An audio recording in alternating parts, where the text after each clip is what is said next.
How's it going, ladies and gentlemen, and welcome back to another My Hero Academia manga review, chapter 174, and this week's title, thank God, is a lot shorter than the past 2 weeks of chapters, Imperial Golden Tips. And this title actually gets name dropped within the chapter, both by Yaoyorozu and Gentle, because this is a brand of black tea.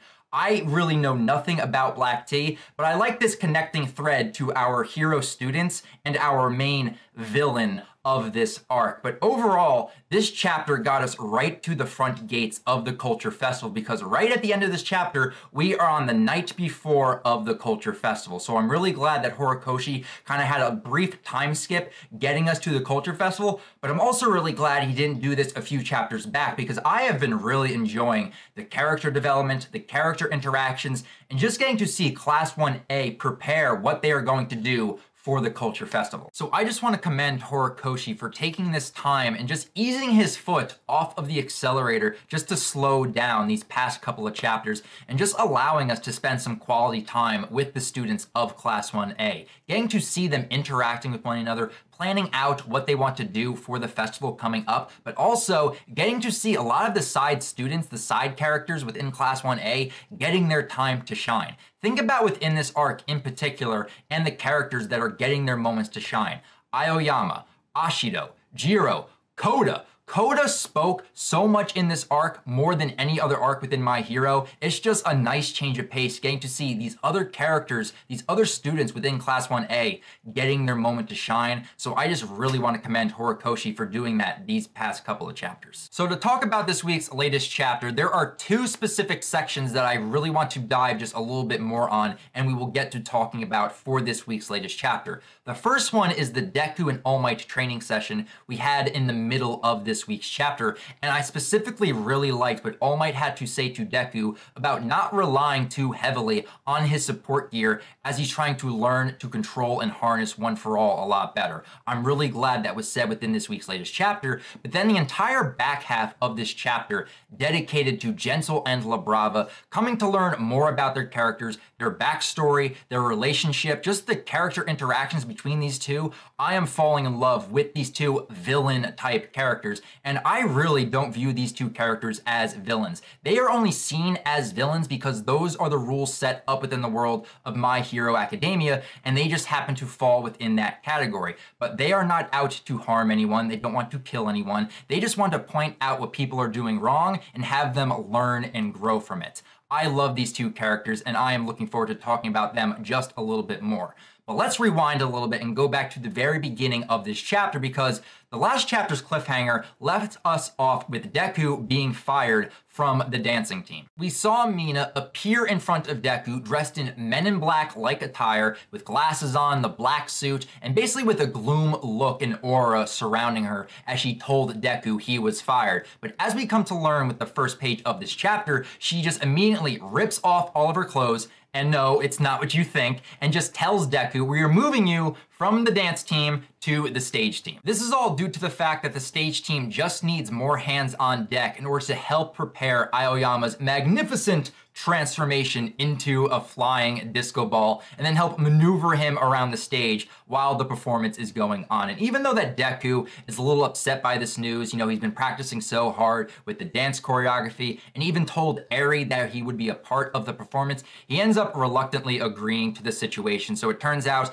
Deku will not actually have a lot to do when the festival and the performance actually goes about. And that is the main gist of those first 2 pages. And we end up transitioning into the next section, which is Deku and All Might training out on the campus grounds, because Deku's schedule is just so busy with schoolwork, with preparing for the festival, that the only time he can actually practice using his powers is at 6:30 in the morning. And this section starts to become very nostalgic for us MHA fans, because it begins to pull on a lot of early aspects in the story of My Hero Academia. We have the return of All Might throwing up blood, we get to see a brief cameo of All Might's muscle form returning, and still, after so many chapters, All Might still cannot properly teach Deku on how to use One For All. I am half joking about that last part, but this section really does go to show that All Might does not really know how to properly teach Deku on his struggling learning to control One for All, because All Might, like it is stated many times over,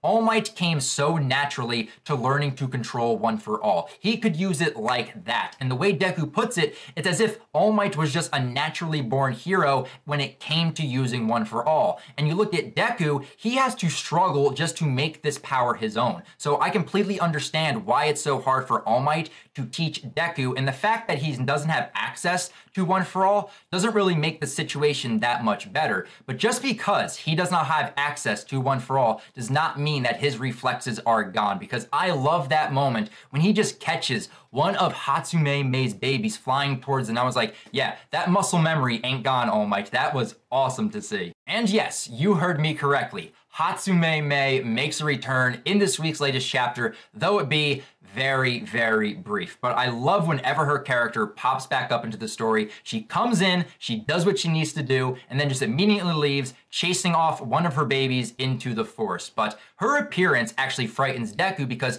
he doesn't want her to find out that All Might is training him in the woods. But Hatsume could care less about that. That just completely goes right over her head. All she cares about right now is telling Deku that she is about to be working on the request for the support gear that he put in. And this actually raises some questions with All Might that ends up leading to some very good advice as Hatsume is leaving.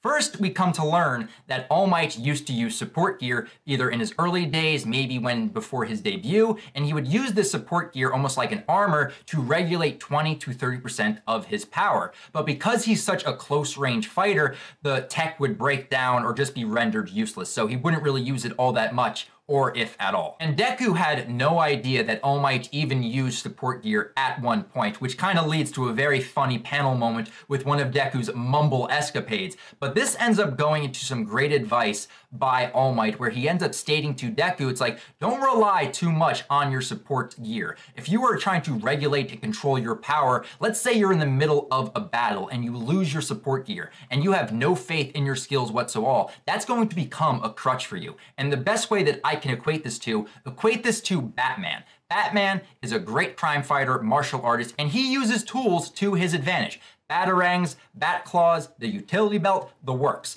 And so when he's out in the field, he uses that to his advantage, but if you take those tools away, Batman is still a badass. He will kick your ass into next week, even with or without his tools. That's how I kind of view this with Deku, with One for All. Sure, he's using the Iron Souls to help regulate his power, but he should not rely too heavily on that. He should concentrate on regulating the power himself, so that way if he does end up losing those support gears mid-battle, he won't have to rely on them. He has confidence in himself to use his power on his own. This right here is great advice from All Might. This is a great teaching moment for him, and I absolutely love it. So we transition from that section into some downtime with our UA students. Yao Momo is offering everybody her Imperial Golden Tips tea to everybody. Yao Momo is honestly the best. She is adorable in this little section. And Ochiko ends up going over to Deku, asking him if he would like some tea too. And this leads into a hilarious panel moment with Deku just muttering to himself, scrolling with his phone, being like, I gotta find All Might and support gear.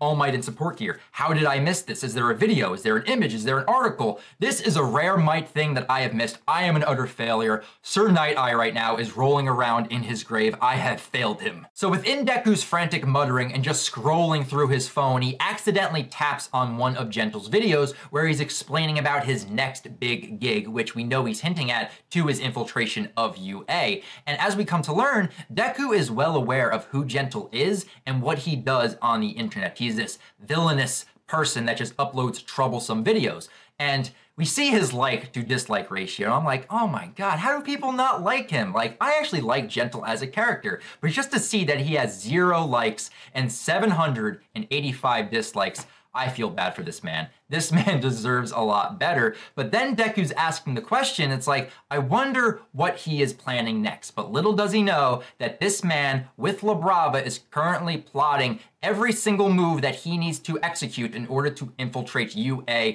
flawlessly. And I gotta say, guys, I am really enjoying these two characters of Gentle and Brava. And even though I have been referring to them as villains, for this arc, I am not really seeing them as the villain types. As this section goes to show, they are not out to harm people. They do not want to kill people. All they want to do is show them the errors within their system and make them better for it. So I'm very curious on your guys' take and overall thoughts on these two characters, whether you view them as villainous or not, because even from Brava in this section, when she's showing concern for the students once they infiltrate, and Gentle's telling her, it's like, don't worry about it. We're not going to harm them. We're just going to show them the errors. That way they become stronger heroes in the future. That is awesome to see. They are not villainous at all. They are just like Robin Hood type characters. The only reason the world of My Hero Academia is calling them villains is because of the laws that are currently set up. Even when Gentle is explaining it step by step on how they plan to infiltrate UA, nothing about their plan is at all villainous. They're just going to walk down a few streets, stop at this tea shop that rarely gets customers, and then just walk through the forest to UA, just using Brava's hacking ability and then covering themselves in dirt and leaves so that way Hound Dog does not pick up their scent.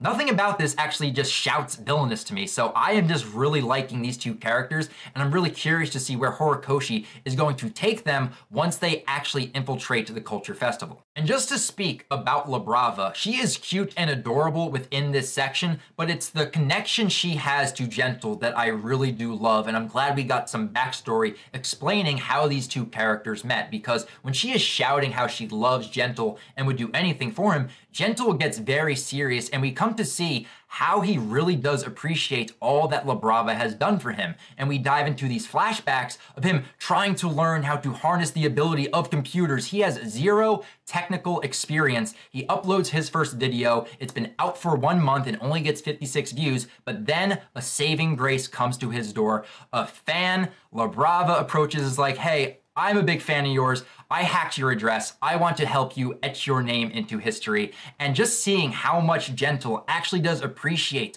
all that Brava has done for him, whether they are getting negative comments or not, he really does appreciate her. And this speech he delivers to Brava that I'm going to read word for word is beautiful. He says, Brava, this time around, I will proudly put my life on the line for the entire world, for the people, for my dreams, and in response to your love. This character dynamic between the main villain and its sidekick is being executed wonderfully for me. And this is actually flipping the script on what I tend to expect coming from the main villain and their appreciation or relationship to their sidekick.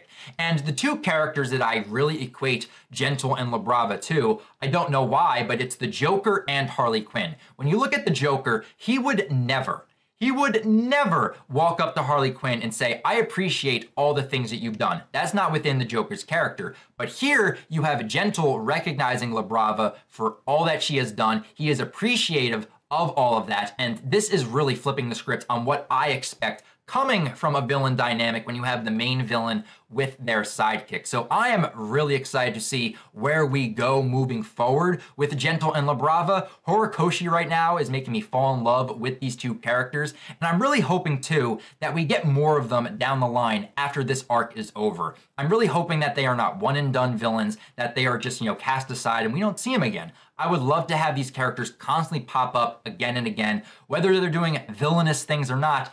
I don't really care. And also on the fact, I am unsure on whether or not this is romantic feelings coming from Brava when she is stating that she loves Gentle.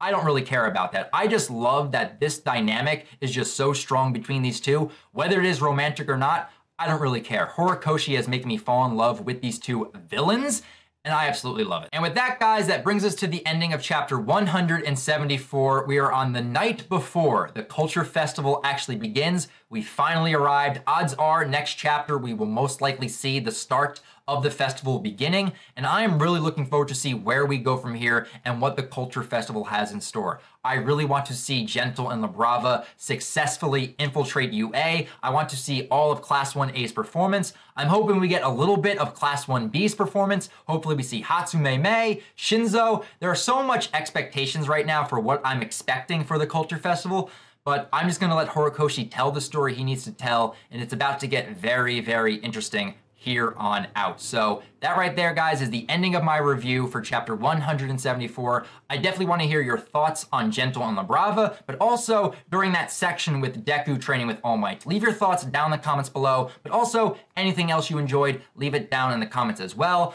And as always, guys, if you guys want to talk about My Hero Academia outside of YouTube, feel free to follow me on Twitter. I have a lot of fun tweeting about this wonderful series, getting to talk about it with all of you guys, and just getting to see my excitement when I'm not actually, you know, on screen reviewing this. Like, I absolutely love this series, and would love to talk with you a little bit more outside of YouTube. So a link can be found to my Twitter in the description below.